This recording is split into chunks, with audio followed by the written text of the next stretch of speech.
সামগ্রিক অর্থনীতি একটা চাপের মধ্যে আছে।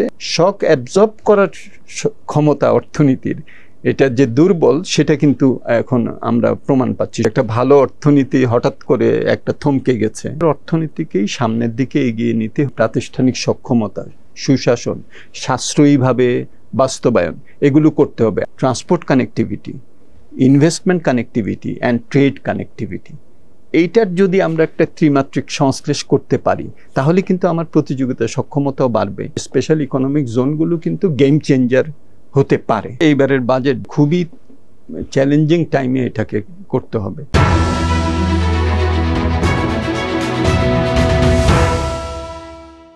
প্রিয় দর্শক, মিনুরি বাংলাদেশ প্রেজেন্টস টিভিএস ইকোনমি শোতে আপনাদের সবাইকে স্বাগতম। আমি সাজ্জাদুর রহমান আছি আজকে আলোচনায়।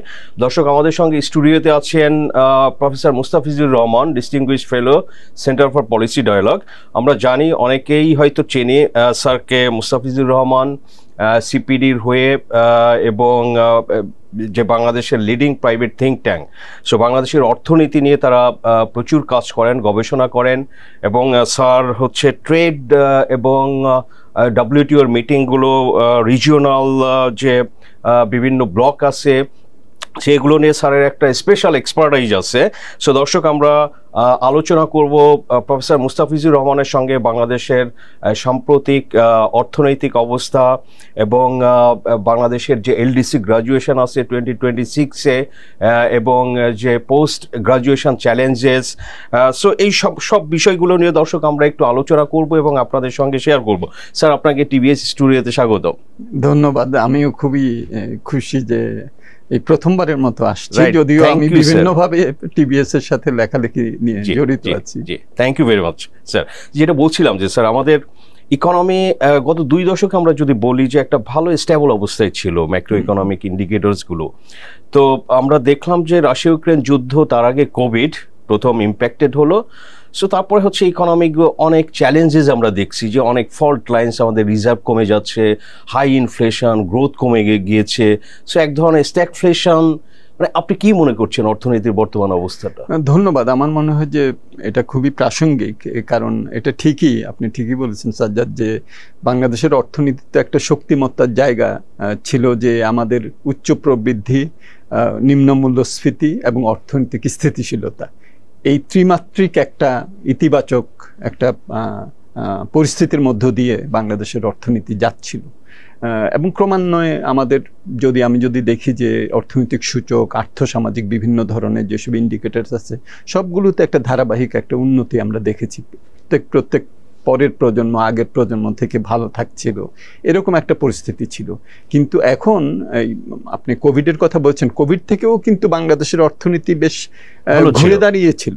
কিন্তু রাশিয়া ইউক্রেন যুদ্ধ যখন শুরু হলো, তারপরে যে শকটা আসলো, এই শকটা আমাদের অভ্যন্তরীণ যে দুর্বলতাগুলি ছিল সেই দুর্বলতাগুলিকে একটা সমান্তরালভাবে এটা আরো ঘনীভূত করেছে। যার ফলে দেখা যাচ্ছে যে অর্থনীতি শক্তিশালী অবস্থান ছিল, কিন্তু অভ্যন্তরীণ যেসব আমাদের ফল্ট লাইন্সগুলো, যেটা আপনি বললেন, এই ফল্ট লাইন্সগুলোর কারণে ওই শক অ্যাবজর্পশন ক্যাপাসিটি যেটা, সেই ক্যাপাসিটিটা কিন্তু আমাদের তখন খুবই দুর্বল হয়ে গেছিল। যার ফলে আমরা এখন দেখছি যে অন্যান্য দেশে মূল্যস্ফীতিটাকে কিছুটা তারা নিয়ন্ত্রণের মধ্যে নিয়ে এসেছে। তাদের অর্থনীতিতে রিজার্ভের এত বড় ধরনের $48 বিলিয়ন থেকে $20 বিলিয়ন এত বড় পতন হয় নাই। এক্সচেঞ্জ রেটের একেবারে 30% এক ধাক্কায়, প্রায় 18 মাসের পার্থক্য, তো সেটা হয় নাই। এবং যার ফলে যেটা হয়েছে যে ধারাবাহিক আমাদের আর্থসামাজিক যেসব উন্নতি হচ্ছিল, সেইটা কিন্তু শুধুমাত্র থমকে যায় নাই, আমি বলবো যে বেশ কিছু জায়গায় অবনমনও কিছু ঘটেছে। এখন যদি আমাদের এরকম 2 বছর যদি ডাবল ডিজিটের কাছাকাছি যদি মূল্যস্ফীতি থাকে, তাহলে চিন্তা করেন মানুষের আয় তো আর ওইভাবে বাড়ে না, মূল্য স্তর অনেক উপরে উঠে গেছে এবং সেখানে তাদের জীবনযাত্রার মানের একটা অবনমন হয়েছে। আমরা দেখেছি ইভেন BBS এরও যে SVRS যেটা বের হলো, ওই সার্ভেটা, ওখানেও কিন্তু দেখা যাচ্ছে যে আমরা একদিকে বলছি যে 18.6% মানুষ দারিদ্র্যসীমার নিচে আছে, আবার একইভাবে আমরা বলছি যে 22% মানুষ এখন তাদের যে ফুড ইনসিকিউরিটি, খাদ্য নিরাপত্তাহীনতা, সেটাই তারা আক্রান্ত। ওয়ার্ল্ড ব্যাংকের রিপোর্টে আসছে যে প্রায় 70% মানুষ তারা পুষ্টি নিরাপত্তাহীনতা, এবং তারা বলছে যে এক্সট্রিম পভার্টিতে স্যার 5 লক্ষের মতো লোক নতুন করে যোগ হয়েছে। হ্যাঁ, তো একদিকে আমরা বলছি যে 5% আমরা নামিয়ে নিয়ে এসেছি এক্সট্রিম পভার্টি, আবার অন্যদিকে এখন নতুন যোগ হচ্ছে। এবং সেটা যদি আমি 2022 সালের আমাদের যে house hold income expenditure survey যেটা, ওইটাতে এইটা, কিন্তু তারপরে কিন্তু নতুন যোগ হচ্ছে। তার কারণ হলো যে আয় ওইভাবে না বাড়লে মূল্যস্ফীতির ধাক্কাটা তো প্রান্তিক মানুষ, যারা নাকি উপান্তিক প্রান্তিক গোষ্ঠী, তাদের উপরে যেয়ে পড়ছে। সুতরাং সেইটা তাদের দারিদ্র পরিস্থিতি বলি, তাদের ক্রয় ক্ষমতা বলি, সেটার একটা অবনমন হয়েছে। এইটার আবার অন্য অভিঘাত যেটা, সেটা হলো এটা আমরা দেখছি যে আমাদের রিজার্ভ কমার ফলে আমাদের আমদানি কিছুটা সংকোচন করতে হচ্ছে, সেটা আবার আমাদের উৎপাদনের উপরে, আমাদের উদ্যোক্তাদের কর্মকাণ্ডে ইম্প্যাক্ট হচ্ছে। এখন এটা পৌনঃপুনিকভাবে অর্থনীতির বিভিন্ন জায়গায় এটার তো একটা প্রভাব পড়বে, এবং এটা বিনিয়োগে পড়ছে, কর্মসংস্থানে পড়ছে। সুতরাং সামগ্রিক অর্থনীতি একটা চাপের মধ্যে আছে, এবং আমি মনে করি যে এটা কেবলমাত্র রাশিয়া ইউক্রেন যুদ্ধ বললেই হবে না। কারণ আপনারা খুব ভালো জানেন যে অর্থনীতিবিদরা কিন্তু অনেক দিন ধরেই সংস্কারের কথা বলছিলেন, ব্যাংকিং খাতের ঋণ খেলাপির কথা বলছিলেন, বাংলাদেশ থেকে টাকা পাচার হয়ে যাওয়ার কথা বলছিলেন, ইনফর্মাল চ্যানেলে চলে যাওয়া, ফর্মাল চ্যানেল থেকে রেমিটেন্স ইত্যাদির কথা বলছিলেন। সামগ্রিকভাবে সুশাসন, প্রাতিষ্ঠানিক সক্ষমতা, প্রতিযোগিতা সক্ষমতা, এগুলোর কথা কিন্তু আমরা অনেক দিন ধরেই বলছি। সেজন্য ভালো করছিল, কিন্তু যখন শকটা আসলো, শক অ্যাবজর্ব করার ক্ষমতা অর্থনীতির এটা যে দুর্বল, সেটা কিন্তু এখন আমরা প্রমাণ পাচ্ছি। সুতরাং আমাদের খেয়াল রাখতে হবে যে এই যে প্রাতিষ্ঠানিক সক্ষমতা বলি, বা এখন যে ব্যাংকিং সেক্টরে সংস্কারের কথা বলা হচ্ছে, রেভিনিউ আর্নিংস আমাদের বাড়াতে হবে, এটা বলা হচ্ছে, ঋণ পরিষেবার সক্ষমতা বাড়াতে হবে, এই বিষয়গুলো তো একদিনে হয় না, এগুলো অনেক দিন ধরেই পুঞ্জীভূত হচ্ছিল। এখন আমরা তো রিয়েক্টিভভাবে এটাতে আমরা হয়তো কিছু কিছু নীতি উদ্যোগ আমরা গ্রহণ করছি। এগুলো কি স্যার, এই যে চ্যালেঞ্জেস গুলো, আপনি আগের দুর্বলতা ছিল, এটা হয়তো এখন একটু এক্সপোজ বেশি হয়েছে, তো এটা ওই যে IMF এর কারণে কিছু কিছু কাজ সরকার হয়তো বাধ্য হয়ে এগুলো করছে, বাট আপনাদের মতো CPD সহ PRI অনেকেই তো এগুলো ওভার দ্য ইয়ার্স বলেছে। তো এখন কি সরকার আসলে এটা কি তারা আইডেন্টিফাই, এই চ্যালেঞ্জেস গুলো কি শনাক্ত করে সেইভাবে কি আসলে অ্যাকশন নেওয়ার এরকম কি কোনো কিছু অবজার্ভ করছেন আপনি? আমার মনে হয় যে দুটো দিক আছে। একটা তো এটা না বোঝার কোনো কারণ নাই যে একটা ভালো অর্থনীতি হঠাৎ করে একটা থমকে গেছে, হ্যাঁ, সেইটা। আর দ্বিতীয় হলো যে আপনি ঠিকই বলেছেন, IMF এর শর্ত হিসাবেও আসছে। IMF এর শর্তে অনেক কিছু আছে যেগুলো আমরা অনেক দিন ধরেই বলে আসছিলাম। ব্যাংকিং খাতের সংস্কার, ব্যাংকিং খাতের কমিশন করে একটা সময় নির্ধারিতভাবে বিভিন্ন ধরনের অ্যাকশন নেওয়া, আপনি তো জানেন যে এগুলো আমরা অনেক দিন ধরেই কিন্তু বলছিলাম। সো এটাকে যদি আমরা এখন IMF এর শর্ত পালন করতে হবে এটা মনে করে করি, তাহলে কিন্তু আমার মনে হয় যে আমাদের যে ধরনের উদ্যম নিয়ে করার কথা, এবং মিনিং দ্য বিজনেস, যে এটা আমাদের নিজেদেরই করার কথা, এইটা তাহলে কিন্তু আমার মনে হয় দুর্বল থাকবে। আমাদের অনুধাবন করতে হবে যে আমাদের নিজেদের অর্থনীতিকেই সামনের দিকে এগিয়ে নিতে হলে এই সংস্কারগুলি, প্রাতিষ্ঠানিক সক্ষমতা, সুশাসন, সাশ্রয়ীভাবে বাস্তবায়ন, এগুলো করতে হবে। আমি যেটাকে বলি যে আমাদের অর্থনীতি প্রথম প্রজন্মের যে চ্যালেঞ্জগুলি, সেই চ্যালেঞ্জগুলিকে মোকাবেলা করেছে ভালোভাবে, তার ফলেই কিন্তু আর্থসামাজিক বিভিন্ন সূচকে আমাদের যে অবস্থান, হিউম্যান ডেভেলপমেন্ট রিপোর্ট এবং অন্যান্য প্রতিবেদনেও সেটা প্রতিফলন হয়েছে। কিন্তু আমাদের অর্থনৈতিক সাফল্যই আমাদেরকে দ্বিতীয় প্রজন্মের চ্যালেঞ্জের সামনে নিয়ে আসছে। দ্বিতীয় প্রজন্মের চ্যালেঞ্জ হলো এই প্রাতিষ্ঠানিক সক্ষমতা, সুশাসন, আমাদের বাস্তবায়নের সক্ষমতা, আমাদের প্রজেক্ট যখন আমরা নেই, সেই প্রজেক্টটা যাতে আমরা সময় মতো সাশ্রয়ীভাবে সুশাসনের সাথে বাস্তবায়ন করতে পারি, যাতে ওভার ক্যাপিটালাইজেশন না হয়।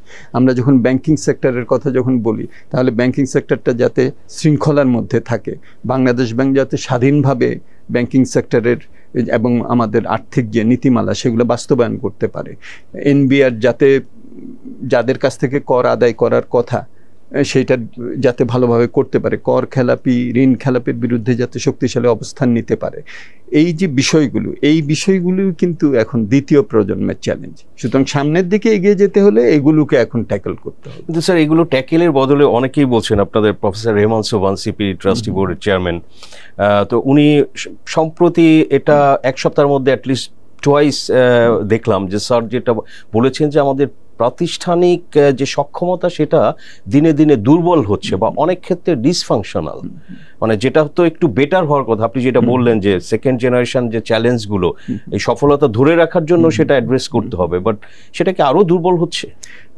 যেটা প্রফেসর রেহমান সোবহান স্যার বলেছেন, বাংলাদেশের 50 বছর উপলক্ষে যে একটা বই তারা এডিট করেছেন অধ্যাপক রওনক জাহানের সাথে, সেইটার লঞ্চিং একটা ছিল, যেখানে আমার নিজেরও একটা লেখা আছে। তো সেইটার লঞ্চিংয়ে উনি সর্বশেষ এই মন্তব্যটা করেছিলেন যে আমাদের প্রতিষ্ঠানগুলি দুর্বল হওয়ার কারণে আমাদের যে ধরনের এখন চ্যালেঞ্জগুলো আসছে সেগুলো আমরা মোকাবেলা করতে আমাদের অনেক সমস্যার সম্মুখীন হতে হচ্ছে। তো সেটাই মনে করি। এখন আপনার যে প্রশ্ন যে এটা কি আমরা অনুধাবন করে সেইটার জন্য যেসব আমাদের মেজার্স নেওয়ার কথা সেটা আমরা কি নিচ্ছি কিনা, এটাই এখন হলো মূল প্রতিপাদ্য বিষয়। এখন আমরা দেখছি যে অনেক কিছু বলা হচ্ছে, আমরা দেখছি যে কিছু কিছু উদ্যোগও গ্রহণ করা হচ্ছে, এনবিআর ডিজিটালাইজেশনের বিভিন্ন প্রোগ্রাম নিচ্ছে বা বাংলাদেশ ব্যাংক এখন কিছু কিছু উদ্যোগ গ্রহণ করছে, কিন্তু এগুলোকে একটা সমন্বিতভাবে আমার মনে হয় করতে হবে। কারণ অর্থনীতি যে অবস্থা আছে, আপনি সংকোচনমূলক মুদ্রানীতি করলেন, কিন্তু আবার অন্যদিকে আপনাকে তো বিনিয়োগ নিশ্চিত করতে হবে, কর্মসংস্থান করতে হবে, আয় বাড়াতে হবে, যাতে করে ক্রয় ক্ষমতা না কমে যায়, কিছুটা মূল্যস্ফীতি থাকলো। এই যে এই বিষয়গুলোতে যে ধরনের উদ্যম দরকার এবং সমস্যাগুলিকে অনুধাবন করে তারপরে সেটার জন্য প্রতিকার বিধান করা দরকার, সেইটার ক্ষেত্রে অনেক দুর্বলতা রয়ে গেছে। অধ্যাপক রেহমান সোবহানের কথায় সেটাই উঠে আসছে যে ধরনের প্রোয়েক্টিভভাবে এগুলোকে আমাদের ট্যাকেল করতে হবে, সমস্যার গভীরতা অনুধাবন করে, যাতে করে আমরা আমাদের সমস্যাগুলিকে পরবর্তী প্রজন্মের ঘাড়ে আবার না চাপিয়ে দিই। এই বিষয়গুলোর দিকে আমার মনে হয় যে আরো অনেক কিছুই আমাদের করার আছে। কিছু উদ্যোগ গ্রহণ যে করছে না তা না, কিন্তু আমার মনে হয় যে এখানে আরো সমন্বয়ের দরকার, এখানে শৃঙ্খলা আনার দরকার এবং প্রতিষ্ঠানগুলি তাদের জবাবদিহিতা নিশ্চিত করা, ভালোর জন্য পুরস্কার, খারাপের জন্য তিরস্কার, এই যে একটা অ্যাকাউন্টেবিলিটি সিস্টেম, এই সিস্টেমটাকে আরো জোরদার করা প্রয়োজন বলে আমার মনে হয়। Right sir. স্যার আপনি তো ট্রেড নিয়ে অনেক কাজ করেছেন, WTOর মিটিংগুলোতে আপনি অ্যাটেন্ড করেছেন এবং এটার আপডেটগুলো আপনি জানেন। সো স্যার, বাংলাদেশ তো 26-এ যে LDC গ্রাজুয়েশন, তারপরে 3 ইয়ার্স একটা টাইম থাকবে, হয়তো বাংলাদেশ যে ট্রেড বেনিফিটসগুলো পায় সেটা পাবে, বাট আফটার দ্যাট কি হবে এখনো সেটা আনসার্টেন। তো রিসেন্টলি যে WTOর মিটিং হলো, তো সেখানে স্যার এই সমস্ত বিষয়ে কি স্যার আলোচনা বা সিদ্ধান্ত হয়েছে? এই যে ত্রয়োদশ মন্ত্রী পর্যায়ের বৈঠক হলো আবুধাবিতে, সেটা ফেব্রুয়ারি মাসের শেষ সপ্তাহে। তো সেখানে কিন্তু আমাদের বাংলাদেশ ডেলিগেশনও গেলে, আমাদের বাণিজ্য প্রতিমন্ত্রী মহোদয় উনি লিড করেছেন সরকারি ডেলিগেশন। আমাদের একটা বড় ধরনের সেখানে যেটা আগ্রহের জায়গা ছিল সেটা হলো যে উত্তরণকালীন এলডিসিদের জন্য কি সুবিধা পাওয়া যাবে। তা আমরা তো 26 সালে, আপনি ঠিকই বলছেন, 26 সালে আমরা উত্তরণ করবো। আমাদের একটা দাবি ছিল যে আমরা উত্তরণ আমাদের হবে, কিন্তু তারপরে ওই নভেম্বর 2026-এ যখন আমরা বিভিন্ন ধরনের যেসব ইন্টারন্যাশনাল সাপোর্ট মেজার্স বলা হয় এলডিসিদের জন্য, এগুলো বিভিন্ন 16টা এগ্রিমেন্টের মধ্যে প্রায় 183টার মতো বিভিন্ন ধরনের এই ধরনের স্পেশাল অ্যান্ড ডিফারেন্সিয়াল ট্রিটমেন্ট বলে, এগুলো আমরা পাই। তো এগুলোর অনেকগুলি তো থাকবে না। তো আমাদের একটা দাবি ছিল যে এগুলো যাতে একটা সময় নির্দিষ্টভাবে এটাকে আরো সম্প্রসারিত করা। হ্যাঁ, তো এটার প্রেক্ষিতে 3টা গুরুত্বপূর্ণ সিদ্ধান্ত হয়েছে। একটা সেটা হলো যে WTOর মিনিস্টারিয়ালে এটা বলা হয়েছে যে সদস্য দেশগুলি যারা এলডিসি স্কিম আছে, সেই এলডিসি স্কিমের যে সুবিধাটা আমরা পাচ্ছি, এটা যাতে কোনো টাইম বলা হয় নাই। বলা হয়েছে যে এটা যাতে আরো কিছুদিন দেওয়া হয় যাতে করে আমাদের গ্রাজুয়েশনটা সাস্টেনেবল হয়। তো এইটা একটা আহ্বান জানানো হয়েছে। তো আমরা জানি ইউরোপিয়ান ইউনিয়ন তার এভরিথিং বাট আর্মস এবং আমাদের ইউকে তাদের যে স্কিম আছে এটাকে তারা 2029 পর্যন্ত 3 বছর পর্যন্ত সম্প্রসারিত, ওটা তারা আগেই বলেছে। এখন WTO আহ্বান জানিয়েছে অন্য যারা নাকি এটা এখনো বলে নাই, জাপান আছে, ভারত আছে, ইউএস এটার বাইরে, ইউএস এর কোনো এলডিসি স্কিম নাই। এবং ওয়ার্ডিংটা এমনভাবে করা হয়েছে যে যাদের এলডিসি স্কিম আছে তারা যাতে আরো সময়ের জন্য এটা দেয়। সুতরাং ইউএসএ কিন্তু এটার থেকে বাইরে থেকে গেছে এবং ইউএসএ এটার বিরুদ্ধে অবস্থান ছিল। এইভাবে ফর্মুলেট করার ফলেই সে রাজি হয়েছে হ্যাঁ, যে যাদের এলডিসি স্কিম আছে তারা যাতে এই সুবিধাগুলি কিছুদিনের জন্য আরো বৃদ্ধি হয়েছে। সুতরাং ইউএস এটার মধ্যে নাই। বাকিরা যারা আছে, কানাডা আছে, জাপান আছে, সাউথ কোরিয়া আছে, ইন্ডিয়া আছে, চীন আছে, এদের সাথে এখন আমাদের একটা উইন্ডো অফ অপরচুনিটি হলো যে দ্বিপাক্ষিকভাবে আলোচনা করে আমরা সম্প্রসারিত করা। এটা কি স্যার দ্বিপাক্ষিক নাকি? না, এটা দ্বিপাক্ষিক। এটা দ্বিপাক্ষিকভাবে আলোচনা করে এটাকে এবং তারা তখন হয়তো বলবে যে কিন্তু তারা এটা সব এলডিসির জন্য, গ্রাজুয়েটিং এলডিসির জন্যই করবে, হয়তো এটা এক দেশের জন্য হয়তো করবে না। হয়তো আমরা আলোচনা করলাম, ভারত তখন বলল যে আমাদের এলডিসি স্কিমটা যারা যারা আছে তাদেরকে আমরা আরো 3 বছরের জন্য আমরা এটা সম্প্রসারিত করছি, তাহলে নেপাল চলে আসবে, সেখানে ভুটান চলে আসবে। হ্যাঁ, তো এটা হলো একটা।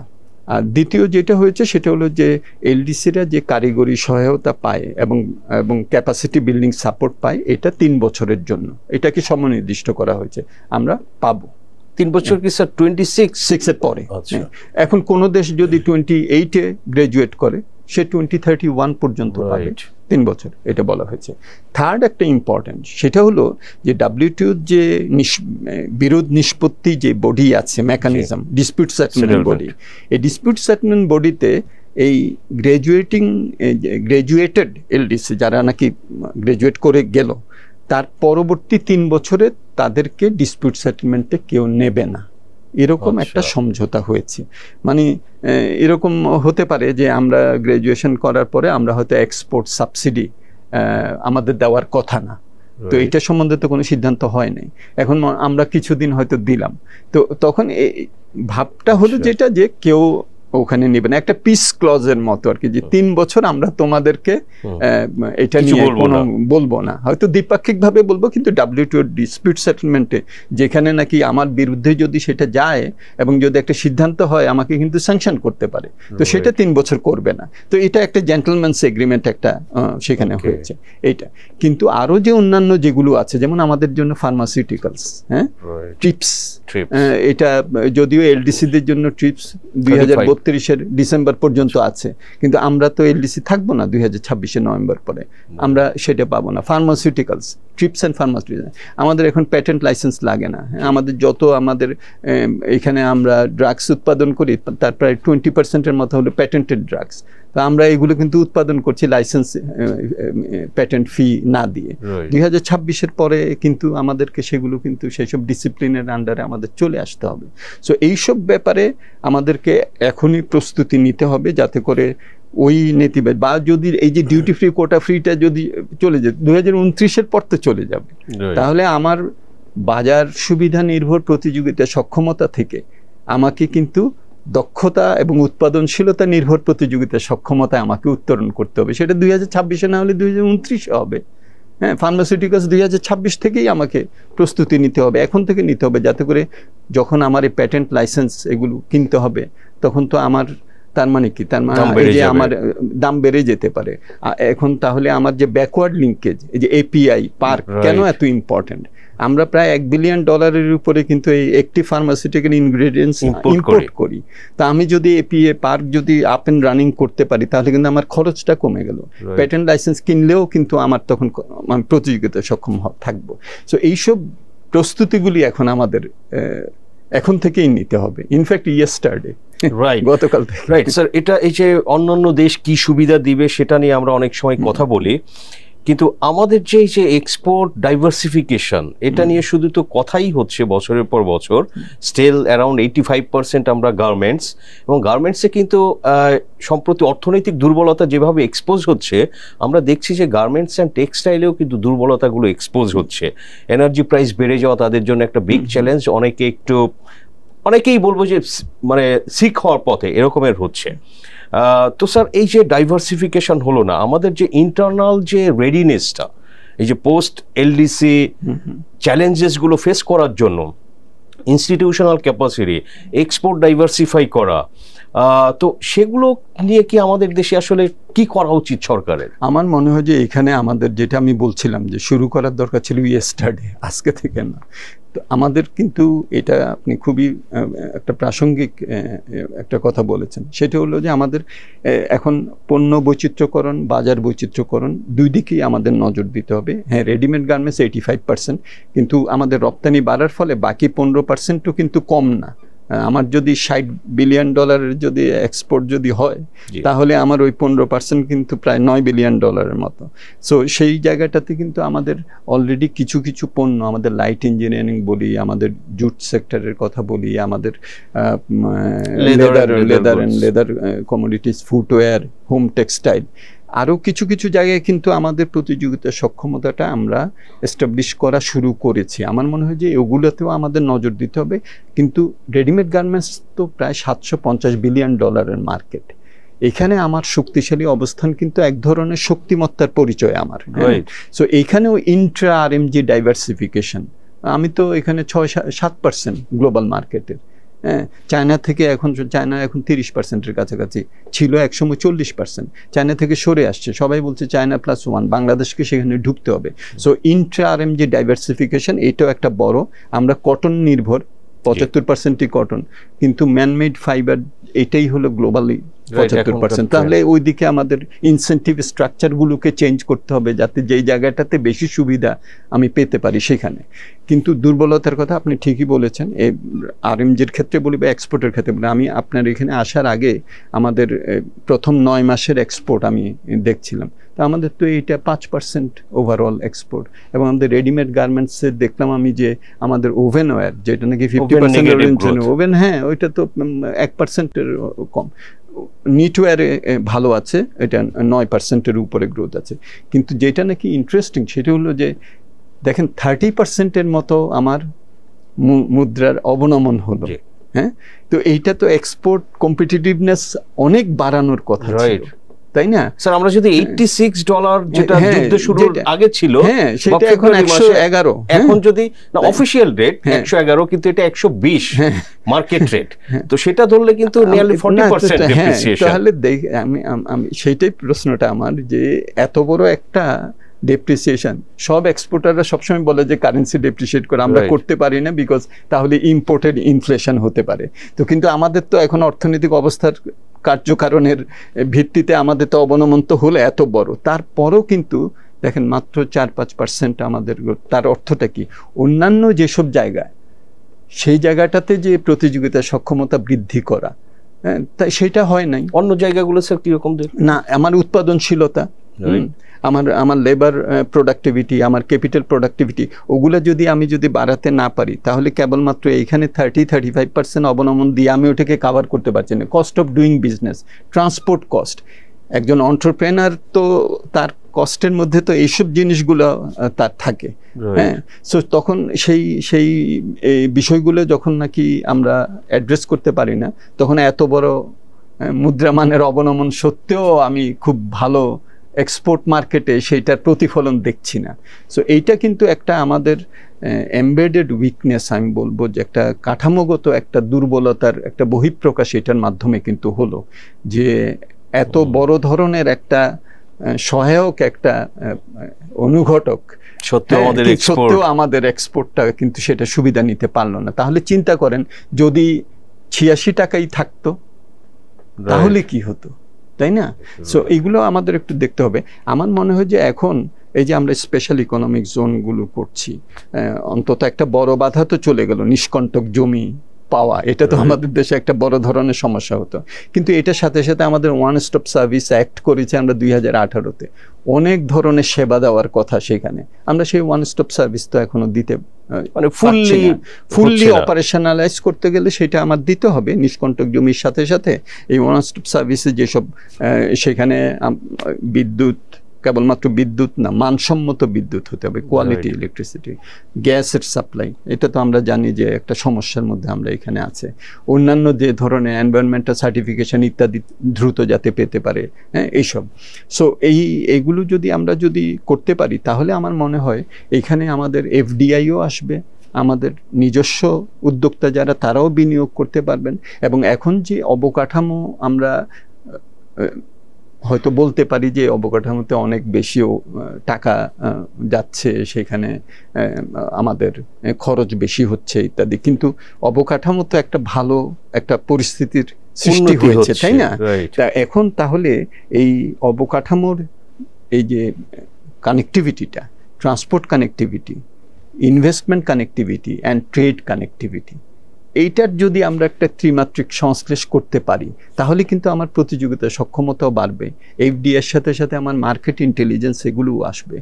এখন কিন্তু একটা মানে বিভিন্ন জায়গায় আমি যেটা বলি যে বিভিন্ন জিনিস কিন্তু হচ্ছে, কিন্তু কানেক্টিং দ্য ডটস, এইটা আমাদের এখন দরকার। সেটা করা গেলে কিন্তু আমার এই অঞ্চলে আমরা কি বলি, আমরা বলি যে এটা এশিয়ান সেঞ্চুরি, আর আমার এক্সপোর্টের মাত্র 12-13% হলো এশিয়ান এই রিজিয়নে, হ্যাঁ। তাহলে আমার মূল বড় যে উদীয়মান, বিকাশমান, বৃদ্ধিমান মার্কেট, এখানে তো আমার যাওয়ার একটা কিন্তু আমার জিওগ্রাফিক্যাল অবস্থান, আমার স্ট্র্যাটেজিক অবস্থান, একটা ভালো সুযোগ আমার আছে, হ্যাঁ। এবং চায়না এন্ড ইন্ডিয়া দুইটাই আমাদের কাছের দেশ, বিশাল। এবং আপনি চিন্তা করেন যে ইন্ডিয়া প্রতি বছর আমদানি করে $700 বিলিয়ন, চায়না আমদানি করে $3000 বিলিয়ন মতো। তো এটা তো এই না যে আমার থেকে নেয় না বিকজ হলো যে আমাকে পছন্দ করে না, আমি ওইটা প্রডিউস করতে পারছি না, তাই না? প্রতিযোগিতা সক্ষম মূল্যে বিক্রি করতে পারছি না। তো সেই জায়গাটাই আমি মনে করি যে স্পেশাল ইকোনমিক জোনগুলো কিন্তু গেম চেঞ্জার হতে পারে যদি আমরা ঠিকভাবে আমাদের কাজটা আমরা করতে পারি। যে আমার এখানে আমার দক্ষ জনশক্তি দরকার হবে, হ্যাঁ, মিড লেভেল প্রফেশনালস দরকার হবে। এগুলোর জন্য তাহলে তো আমার যে ধরনের ভোকেশনাল স্ট্রিম, এটার সাথে এডুকেশন সিস্টেম জড়িত, এটার সাথে এডুকেশনের বিনিয়োগ জড়িত। সো সবগুলোই এখানে একটা যদি আমরা সংশ্লেষ করতে পারি তাহলে আপনি যেটা বললেন যে পণ্য বৈচিত্র্যকরণের সাথে বাজার বৈচিত্র্যকরণ, হ্যাঁ, এগুলো আমরা করতে পেরে আমাদের বাংলাদেশের যে রপ্তানি, আপনি চিন্তা করেন ভিয়েতনামের যে জিডিপি, এটা বাংলাদেশের থেকে কিন্তু কম, আমাদের প্রায় 450, তাদের $400 বিলিয়ন কম, কিন্তু তার এক্সপোর্ট হলো প্রায় 380 বিলিয়ন, 8 গুণ বেশি, 380 বিলিয়ন। আমার 60 বিলিয়ন করতেই আমার হিমশিম খেতে হচ্ছে। এটা কিন্তু আসছে কিভাবে? অনেক ইম্পোর্টও করতে হচ্ছে তাকে, তারপরে তার সেখানে এফডিআই, আমাদের দেশ থেকে এফডিআই তার কয়েক গুণ বেশি। সো এফডিআই এর সাথে টেকনোলজি আসছে, বাজারের ইন্টেলিজেন্স আসছে, এগুলো স্যার এফডিআইটা স্যার এই যে এফডিআই কিন্তু ভিয়েতনাম বা ইভেন চায়নার যে ইকোনমিক গ্রোথ, এখানে কিন্তু আসলে ফরেন ইনভেস্টমেন্ট একটা বড় ফ্যাক্টর ছিল। ওদের যে ভিয়েতনামের জিডিপির মনে হয় 5-6% এফডিআই পায় এবং তারা এখনো পাচ্ছে। আমাদের এটা 0.7% অফ জিডিপি, 1%-এরও কম। আমাদের নেট এফডিআই আমি যদি ধরি তাহলে তো সেটা তো মানে আরো কম, হ্যাঁ। এবং এই গত কয়েক বছরে মূল যেটা হচ্ছে সেটা হলো যারা অলরেডি করেছে তারা তাদের প্রফিট থেকে আবার রিইনভেস্ট করছে, কিন্তু গ্রিনফিল্ড এফডিআই যেটা নতুন, যেটাই একটা বড় ভূমিকা রাখতে পারতো, সেটা কিন্তু আমাদের আসছে না। সো আমার এখানে cost of doing business environment, আমার বিভিন্ন ধরনের প্রাতিষ্ঠানিক সক্ষমতা, ডিসপিউট সেটেলমেন্ট মেকানিজম, এগুলো সব কিছুই কিন্তু খুবই ইম্পর্টেন্ট। সো কেবলমাত্র অবকাঠামো অবভিয়াসলি ইম্পর্টেন্ট, হয়তো বা নেসেসারি ফ্যাক্টর, কিন্তু সাফিসিয়েন্ট ফ্যাক্টরগুলোকে আমাদের আনতে হবে, সফট ফ্যাক্টর যেগুলো বলে। আমার যে প্রাতিষ্ঠানিক যেসব সহায়তা তাদের দরকার, সেখানে যাতে কোনো ধরনের হ্যারাসমেন্ট না হয়। আমরা তো এগুলোতে আপনি জানেন যে আমাদের এখানে এফডিআই নিয়ে আগ্রহী ছিল, কিন্তু পরে ভিয়েতনামে চলে গেছে। হ্যাঁ। সো এই যে বিষয়গুলো আমার মনে হয় যে এখানে আমাদের দৃষ্টি দেওয়া দরকার। প্রাতিষ্ঠানিক সক্ষমতা, আমাদের যারা এগুলোর সাথে জড়িত আছেন তারা, এবং একই সাথে এটার সাথে যে অন্যান্য যেসব সেক্টরগুলো, শিক্ষা খাত আমি মনে করি যে এটা আমাদের প্রোডাক্টিভিটি এত লো, বেশি নজর দেওয়া দরকার। হ্যাঁ, প্রোডাক্টিভিটি লো। আমাদের তো ভালো একটা শিক্ষা নীতি করা হয়েছে, সেখানে কিন্তু ক্লাস 9-এর পরে ভোকেশনাল স্ট্রিম এবং সেখানে শিক্ষানবিশী কার্যক্রমকে প্রণোদিত করা, এগুলো কিন্তু ভালো ভালো অনেক কিছু আছে। এইগুলোকে এখন বাস্তবায়ন করতে হবে, বিশেষত যে দক্ষ জনশক্তির যে বিষয়টা আর কি, এবং সেটাও আমাদের করতে হবে আগামী দিনের যে চাহিদা সেটাকে নজর দেয়। এবং কেবলমাত্র পণ্য না, তো এখানে তো সেবা খাতও আছে। আমাদের দেশ হলো ওয়ার্ল্ডের সেকেন্ড লার্জেস্ট আপনার এই যে ফ্রিল্যান্সার সংখ্যা, পৃথিবীতে দ্বিতীয় সর্বোচ্চতম, কিন্তু তাদেরকে তো আমার ইন্টারনেট স্পিড, ইন্টারনেট কস্ট, তাদেরকে একটা প্রাতিষ্ঠানিক কাঠামোর মধ্যে নিয়ে আসা, যাতে তারা কেবলমাত্র সাবকন্ট্রাক্টিং কম পয়সায় না করে তারা নিজেরা যাতে স্টার্ট আপ করতে পারে, উদ্যোক্তা হতে পারে, ইনোভেশন ফান্ড ইত্যাদি, আমাদের এই দিকে এখন নজর দিতে হবে। মানে একবিংশ শতাব্দীর অর্থনীতি একবিংশ শতাব্দীর সমস্যা নিয়ে আসবে, এবং আমাদেরকে একবিংশ শতাব্দীর সমস্যার সমাধান যে টুলস আছে সেগুলো দিয়েই আমাদেরকে সেটা করতে হবে। রাইট স্যার, সম্প্রতি আমরা দেখছি যে সরকারের আমাদের যে ধার করে তো সরকার খরচ করছে অনেক, যেহেতু আমাদের রেভিনিউ ইনকাম টার্গেটের তুলনায় অনেক কম থাকে। আমরা জানি যে জিডিপির এটা অ্যারাউন্ড 8% অনলি। তো এই যে সুদ বাবদ যে সরকারের ব্যয় ধার করে খরচ করার ফলে, সেটা দেখলাম যে আমরা এই চলতি অর্থ বছরে ফাইন্যান্স মিনিস্ট্রির একটা প্রক্ষেপণে তারা বলছে এস্টিমেটে এটা 1,05,000 কোটি টাকা শুধু সুদ পরিশোধে ব্যয় হবে, এটা বোথ ডোমেস্টিক অ্যান্ড ফরেন লোনের ক্ষেত্রে, যেটা কিন্তু প্রথমবার 1 লক্ষ কোটি টাকা যাচ্ছে। তো সেটা যদি আমরা দেখি যে আসলে আমাদের হেলথ বাজেটের অলমোস্ট 3 গুণ, এবং আমাদের টোটাল বাজেটের আসলে 7 ভাগের 1 ভাগই চলে যাচ্ছে সুদ বাবদ। তো এগুলো কি সরকারের আর্থিক ব্যবস্থাপনায় নতুন কোনো প্রেশার তৈরি করতে পারে? অবশ্যই প্রেশার তৈরি করবে, কিন্তু এই কথাও ঠিক যে আপনি দেখেন যত বড় ভালো উদ্যোক্তা ব্যবসায়ী তারও ঋণও সেরকম বড়, কিন্তু ওনার ওইটা কিন্তু প্রবলেম না, তার কারণ উনি ওইটা তো বিনিয়োগ করে ওইটা থেকে টাকা আসছে, উনি ঋণ পরিষেবা করছেন। আমাদের সমস্যাটা দুইটা আমি মনে করি। একটা হলো আপনি যেটা বললেন যে 8%, হ্যাঁ, আমাদের জিডিপির সমপরিমাণ হলো আমাদের রেভিনিউ। এটার ফলে যেটা হয়েছে সেটা হলো যে আমি যদি আমার বাজেট ঘাটতি 5% রাখতে চাই, তাহলে আমার পাবলিক এক্সপেন্ডিচার 8 আর 5 13%-এর বেশি আমি করতে পারি না। এটা আমাদের সাউথ এশিয়াতে সর্বনিম্ন। আমাদের মানে নেপাল, ভারতের মতো দেশগুলোতেও আমরা দেখি যে পাবলিক এক্সপেন্ডিচার এটা 22-23% জিডিপির। তো আমি যদি 13-14% আটকে থাকি, তাহলে আমার টাকা কোথা থেকে আসবে শিক্ষার জন্য, স্বাস্থ্যের জন্য, সামাজিক নিরাপত্তা খাতের জন্য এবং অন্যান্য যে বিনিয়োগ এটার জন্য। সো একটা বড় যেটা আপনি ঠিকই বলেছেন সেটা হলো যে আমার রেভিনিউ জিডিপি রেশিও বাড়াতে হবে, এবং এটা ডাইরেক্ট ট্যাক্সেশনের মাধ্যমেই বেশি বাড়াতে হবে। ইনডাইরেক্ট ট্যাক্স আমাদের দেশে তো উল্টো, 2/3 হলো ইনডাইরেক্ট আর 1/3 হলো ডাইরেক্ট। হ্যাঁ, তো এটা তো মানুষের সমতার দিক থেকেও এটা ভালো না, তাহলে ডাইরেক্ট ট্যাক্স এটা বাড়াতে হবে। দ্বিতীয় যেটা সেটা হলো যেটা আপনি বলেছেন যে এখন উত্তর কিন্তু আমাদের যে একুমুলেটেড যে ডেট আছে, আমাদের সভরেন ডেট, যেটাকে আমরা public and publicly guaranteed debt বলি, এই সভরেন ডেট আমাদের প্রায় $80 বিলিয়ন মতো এখন। হ্যাঁ, এইটার যে সুদ আসছে এখন এটাও ক্রমান্বয়ে বাড়ছে, কারণ 2015 সালে আমরা নিম্ন আয়ের দেশ থেকে নিম্ন মধ্য আয়ের দেশে যাওয়ার ফলে ওয়ার্ল্ড ব্যাংক যেমন আইডা ঋণ আর আমাদেরকে দেয় না। এখন আমরা হলাম গ্যাপ কান্ট্রি ছিলাম, এখন হলো ব্লেন্ড কান্ট্রি, তারপর পুরোটাই হয়ে যাবে মার্কেট বেসড। আমরা যদি অলরেডি স্যার এডিবি তাদের 70% লোন মার্কেট বেসড, হ্যাঁ মার্কেট বেসড, এটা এখন ব্লেন্ড আছে, কিন্তু এটা ক্রমান্বয়ে ওই 70% আস্তে আস্তে 100% হবে। এবং আমরা আরও কিছু যেসব ঋণ আমরা সর্বসম্প্রতিকালে নিয়েছি, সেটা আমাদের নিউক্লিয়ার পাওয়ার প্ল্যান্ট যেটা সিঙ্গেল লার্জেস্ট এটা বলি, বা কিছু আমাদের এনার্জি সেক্টরে বলি, এগুলোতে কিন্তু আমাদের 2-2.5% কোনোটা আমরা নিয়েছি হলো লাইবর SOFR প্লাস 1-2%। লাইবর SOFR 2-3 বছর আগেও ছিল 1%-এর কম, এখন হয়ে গেছে 4-5%।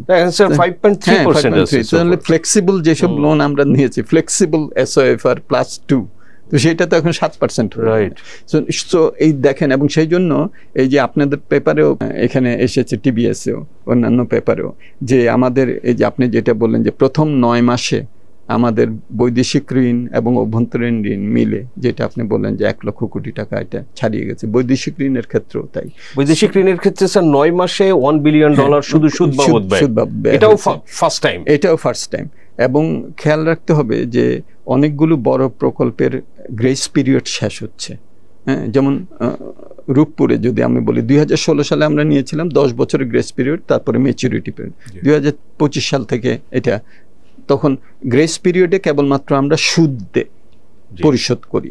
গ্রেস পিরিয়ড শেষ হলে সুদ এবং আসল, তার মানে তো এটা আরো বড় অ্যামাউন্ট হবে। হ্যাঁ, তো যেগুলোর গ্রেস পিরিয়ড শেষ হচ্ছে কয়েকটার, শুধু সুদ দিচ্ছিলাম, এখন সুদ এবং আসল, তাহলে এটা দেখা যাচ্ছে যে আমাদের এই ঋণের দায়ভারটা বাড়বে। এবং আমরা যদি আমাদের রেভিনিউ বাড়াতে না পারি, অলরেডি কিন্তু এটা কিছুটা আমরা ইঙ্গিত পাচ্ছি যে ঋণ পরিষেবা করতে হচ্ছে ঋণ নিয়ে।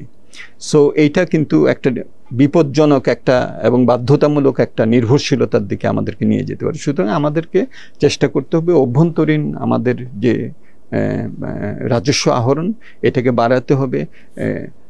আমি মনে করি যে এখন তো ই-কমার্স অনেক বাড়বে, ডিজিটাল ইকোনমি অনেক বাড়বে। সো এইখানেও কিভাবে আমরা আদায় করতে পারি, ডাইরেক্ট ট্যাক্স থেকে কিভাবে আদায় করতে পারি, পুরো এনবিএস সিস্টেমকে কিভাবে ডিজিটালাইজেশনের মধ্যে নিয়ে আসতে পারি, সেটা আমাদের কাস্টমস হোক, ইনকাম ট্যাক্স হোক, ভ্যাট হোক। এটার একটা এই একেবারেই 2-3 দিন আগেই এনবিআর এর একটা আমি পথ নকশা দেখলাম, যে তারা এটা 2030, 2035 কিভাবে এটা ডিজিটালাইজেশনের দিকে তারা যাবেন। এগুলোতে কিন্তু আমাদের অনেক আগেই নজর দেওয়ার দরকার ছিল, কিন্তু যাই হোক এখন আমরা অনুধাবন করছি এটাকে অগ্রাধিকার দেওয়া দরকার। স্যার, আমরা আশা করি সেটা হবে, বাট এনবিআর এর অটোমেশন, এটা নিয়ে তো ভ্যাট অটোমেশন অনেক বছর ধরে কাজ হচ্ছে। অনেক সময় শুধু এগুলো আসলে অন পেপারসই থাকে বা কথার মধ্যে, এখন সিরিয়াসলি দেখতে হবে। এখন সিরিয়াসলি দেখতে হবে যে এটা তো কত বছর আগে এটা বলা একটা প্ল্যান ছিল, আমরা সেগুলো করতে পারিনি। তো এইখানে কিন্তু আমাদের মানুষকে উদ্বুদ্ধকরণ যে ট্যাক্স দেয়াটা এটা আমাদের একটা নাগরিক দায়িত্ব, এবং মানুষ যখন দেখে যে এটার ফলে আমার বিভিন্ন ধরনের উন্নতি হচ্ছে, তখন কিন্তু তারাও আগ্রহী হয়। সো একদিকে আমাদের এইসব ব্যাপারগুলিতে আমাদের অবকাঠামো যেগুলো, সেগুলো ডিজিটালাইজেশনের উন্নত করতে হবে। মানুষ যখন দেখবে যে এগুলো কাজে লাগছে, তাদেরকে উদ্বুদ্ধ করতে হবে। আর আমার মনে হয় যে আইনি প্রয়োগের যে ব্যাপারটা, ঋণ খেলাপি বলি, কর খেলাপি বলি, দেশ থেকে অর্থ পাচার বলি, এইসব জায়গাগুলোতে আমাদের অনেক সময় তো আমরা শুনি যে এটা শূন্য সহিষ্ণুতা দেখানোর কথা বলা হয়, আসলে সেইটা প্রয়োগ করতে হবে এখন। আর আমাদের এগুলো ছাড়া ওই যে দ্বিতীয় প্রজন্মের চ্যালেঞ্জগুলোকে মোকাবেলা করার জন্য এটা আমাদের এখন বাধ্যতামূলক একটা আমাদের করণীয় হয়ে দাঁড়িয়েছে। রাইট স্যার, আমরা একদম শেষ পর্যায়ে আমরা শেষ করব যে সামনে বাজেট আসছে, এটা 1.5 মাসেরও কম সময় আছে। সো অর্থনীতিতে অনেক চ্যালেঞ্জেস নিয়ে আমরা আলোচনা করলাম, সম্ভাবনাও আছে। সো আপনাকে যদি বলি স্যার, যে সরকারের জন্য বা অর্থমন্ত্রী বাজেট করবেন নেক্সট ইয়ারের জন্য, আপনার কাছে কি মনে হয় যে আমাদের অর্থনীতির প্রধান চ্যালেঞ্জেসগুলো কি আছে এবং আসলে কি করা দরকার? আমার মনে হয় যে এইবারের বাজেট যেটা আমাদের 2024-25 অর্থ বছরের জন্য হবে, এটা একটা খুবই চ্যালেঞ্জিং টাইমে এটাকে করতে হবে। একদিকে আমাদেরকে মানুষের যেহেতু এই উচ্চ মূল্যস্ফীতির চাপে একটা জীবনযাত্রা মানের উপরে অবনমন হয়েছে, কিছু কর ছাড়ও দিতে হবে, বিশেষত নিম্ন আয়ের যারা আছেন। আর উচ্চ আয়ের যারা আছেন সেখানে আমাদেরকে আমার মনে হয় যে কর হার এটা পূর্বাবস্থায় নিতে হবে। কোভিডের সময় আপনি জানেন 30 থেকে এটা 25 করা হয়েছিল, এটা তারপরও 25 রাখা হয়েছে। আমি এটার কোনো এবার শুনছি যে এটা আবার এটা যেতে হবে। আমাদের বিভিন্ন কোম্পানিগুলো যাতে লিস্টেড হয়, সেটার জন্য প্রণোদনাটা আমার মনে হয় যে সে থাকতে হবে। আমাদের সবচেয়ে বেশি যেটা আমার মনে হয় যে এই টাকা যেটা আছে, সে রেভিনিউ এক্সপেন্ডিচার বলি আর ডেভেলপমেন্ট এডিপি যেটা আমাদের বলি, সেইটার যে বাস্তবায়ন, এই বাস্তবায়নের সক্ষমতার জন্য যেসব ইনস্টিটিউশনগুলি আছে, এই ইনস্টিটিউশনগুলোকে শক্তিশালী করতে হবে এবং জবাবদিহিতার মধ্যে নিয়ে আসতে হবে। আমি মনে করি যে এনবিআর এর অর্থকে শক্তিশালী করার জন্য এখানে বাজেটে একটা বড় ধরনের একটা উদ্যোগ গ্রহণ করা দরকার। কারণ এইটাই হলো, আমি কিছুদিন আগে একটা স্টাডি পড়ছিলাম যে বাংলাদেশে সবচেয়ে কম টাকা খরচ করে সবচেয়ে বেশি রাজস্ব আদায় করা সম্ভব তুলনীয় দেশগুলোর মধ্যে। তাহলে তো তার অর্থটা হলো যে এইখানে বিনিয়োগ করাটাই হবে হলো সবচেয়ে একটা ভালো উদ্যোগ। সো বাজেটে এটার জন্য সংস্থান রাখা আমার মনে হয়। আর এডিপি হলো তো মেজর, কারণ রেভিনিউ বাজেটে তো আচ্ছা আমাদের পৌনঃপুনিক যেসব হলো, এডিপি তো আমাদের বিনিয়োগ এবং প্রাইভেট সেক্টরের বিনিয়োগকে আকর্ষণ করা এডিপির মাধ্যমে, এই জায়গাগুলোতে আমার মনে হয় যে উদ্যোগ থাকতে হবে যাতে করে আমরা এগুলো সিলেক্টিভ হতে পারি। কারণ কিছুক্ষণ আগে আমরা দেখলাম যে ঋণের একটা প্রশ্ন এখন চলে আসছে, ঋণ পরিষেবার। সো এখানে আমাদের নির্বাচিত হতে হবে, স্ট্র্যাটেজিক হতে হবে, যেগুলো আমরা করব সেটা যাতে আমাদের এই যে সময় ক্ষেপণের কারণে যে আমাদের যে টাকা বেশি লাগে এবং তারপরে আমার রিটার্নগুলি আমি ঠিকমতো পাই না, যেটা আমার IRR বলি বা ইকোনমিক রিটার্ন বলি, ফাইন্যান্সিয়াল রিটার্ন বলি, সবই তো নেতিবাচক প্রভাব হয় যখন নাকি আমার 5 বছরেরটা আমার 8 বছর লাগে, 10 টাকারটা 15 টাকা হয়ে যায়। সো এই বিষয়গুলোর দিকেও আমার মনে হয় যে বাজেটে একটা নজর দেওয়া দরকার। এটা মোর হলো যে বাস্তবায়নের দিক থেকে সেইটা। সুতরাং এইবারের বাজেটে আমাদের খেয়াল রাখতে হবে কিভাবে আমরা রাজস্ব আদায়টা আরো বাড়াতে পারি, হ্যারাসমেন্ট করে না, ডিজিটালাইজেশনের মাধ্যমে ভিত্তি বাড়িয়ে কর খেলাপ অ্যাড্রেস করে। সো এইটার দিকে আমার মনে হয় নজর দিতে হবে বেশি। আর দ্বিতীয় যেটা, সেটা হলো যে আমাদের বার্ষিক উন্নয়ন কর্মসূচির যে বাস্তবায়ন, সেখানে আমাদের একটা বড় ধরনের পরিবর্তন, গুণগত মান এনশিওর করতে হবে। আর স্যার ইনফ্লেশন, এই যে তো সরকারের তো সোশ্যাল সেফটি নেটে ব্যয় বাড়ানোরও তো একটা প্রেশার থাকবে, একটা অবশ্যই থাকবে। এখন এইটা হলো সরকারের জন্য এখানে ডান দিক একটা দিক, একদিকে সাশ্রয়ী হওয়ার একটা চাপ আছে, আবার অন্যদিকে যেহেতু সাধারণ মানুষের যে জীবনযাত্রা, তার ব্যয় ইত্যাদি, ফ্যামিলি কার্ড যেটা আছে, একটা চাপ আসবে অবশ্যই যে এইটার ভিত্তি, প্রাপ্তি এবং স্থায়িত্ব, তিনটাই একটা বৃদ্ধির একটা প্রশ্ন কিন্তু চলে আসবে। এবং সেটা আমার মনে হয় যে একটা জনকল্যাণমুখী রাষ্ট্রের প্রেক্ষিতে এটা তো আমাদেরকে করতে হবে। কিন্তু অন্য দিক থেকে যেসব জায়গাগুলোতে আমাদের সাশ্রয়ী হওয়ার সুযোগ আছে, এবং আমি মনে করি অনেক জায়গায় এটা আছে, সেই জায়গাগুলোতে নজর দিলে কিন্তু আমরা বাজেটের যে একটা মূল দর্শন, কেবলমাত্র অর্থনৈতিক প্রবৃদ্ধি না, একটা ইকুইটেবল প্রবৃদ্ধি। এবং বাংলাদেশেরও তো একটা জনকল্যাণমুখী একটা রাষ্ট্র, যেখানে নাকি আমাদের তো ইনইকুয়ালিটি তো বাড়ছে। সুতরাং সেই জায়গাটাতে তো আমার বাজেটই হলো একটা বড় একটা কিন্তু হাতিয়ার। সো এটাকে মনে রাখতে হবে যে আমি ডাইরেক্ট ট্যাক্সেশনের মাধ্যমে যত আমি টাকা আদায় করে এই শিক্ষা, স্বাস্থ্য, সামাজিক কল্যাণে দিতে পারবো, তত কিন্তু ফার্স্ট রাউন্ডে ইনইকুয়ালিটি বাড়লেও সেকেন্ড রাউন্ডে এই রিডিস্ট্রিবিউশনের ফলে ইনইকুয়ালিটিটা কমে। সো এই জায়গাটায় আমার মনে হয় যে এবার নজর দেওয়াটা প্রয়োজন পড়বে। স্যার, প্রফেসর মুস্তাফিজুর রহমান, আপনাকে অসংখ্য ধন্যবাদ আমাদের টিবিএসসি সময় দেওয়ার জন্য। স্যার, আপনাকেও ধন্যবাদ সাজ্জাদ। টিবিএস এর যারা নাকি এই প্রোগ্রাম দেখবেন এবং যারা পড়বেন, তাদের সবাইকে আন্তরিক ভাবে ধন্যবাদ জানাচ্ছি আমাদের সাথে থাকার জন্য। জি, থ্যাংক ইউ স্যার। দর্শক, আমরা আলোচনা করলাম প্রফেসর মুস্তাফিজুর রহমানের সঙ্গে বাংলাদেশের ওভারঅল ইকোনমি এবং চ্যালেঞ্জেস, এবং সেগুলো আসলে কেন আমরা একটা স্ট্যাবিলিটি থেকে চ্যালেঞ্জেসের মধ্যে পড়লাম, এবং সামনে আমাদের LDC graduation, so post LDC graduation আমাদের কি চ্যালেঞ্জেস হতে পারে, এবং আসলে বাংলাদেশের জন্য করণীয়, এই ধরনের বিভিন্ন বিষয় দর্শক আমরা আলোচনা করার চেষ্টা করেছি। এবং সরকারের যে ফিসক্যাল ম্যানেজমেন্ট, ইন্টারেস্ট রেট, এই যে পেমেন্ট বেড়ে যাওয়া, সো এক ধরনের বার্ডেন না হয়ে যায় অর্থনীতির জন্য, এবং আসলে আমাদের যে ট্যাক্স নেটটা বাড়াতে হবে, এটা সবাই বলছে, অনেক বছর ধরে বলছে, but in terms of GDP সেটা কিন্তু কমে যাচ্ছে, এটাও এক ধরনের কনসার্ন। সো এবং ইনফ্লেশন তো গত 1.5 বছর ধরে বেশ হাই ইনফ্লেশন, ক্লোজ টু 10%, সাধারণ মানুষ অনেক কষ্টে আছে, এবং সামনে বাজেটে সেটা কি করা দরকার সে ব্যাপারেও স্যার কিছু পরামর্শমূলক বক্তব্য দিয়েছেন। সো দর্শক, আমরা আপনাদের সঙ্গে শেয়ার করলাম।